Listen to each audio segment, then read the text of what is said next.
La Corée du Sud a connu la plus grande chute du nombre de nouveau-nés pour un mois d'août, en glissement annuel en 15 ans. C'est ce qu'a annoncé aujourd'hui l'Institut national des statistiques ou COSTAT.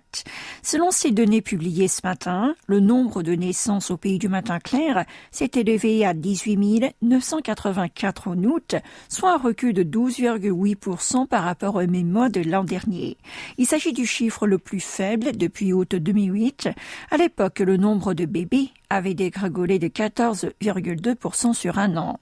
Le taux brut de natalité, à savoir la proportion du nombre de naissances vivantes pour 1000 habitants, s'est rétréci lui aussi de 0,6 en rythme annuel.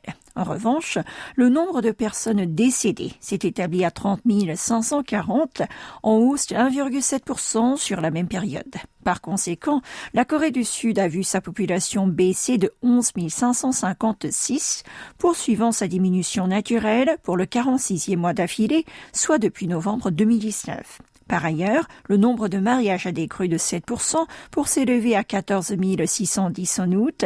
Quant au divorce, 8 057 couples se sont séparés, en recul de 2,1%.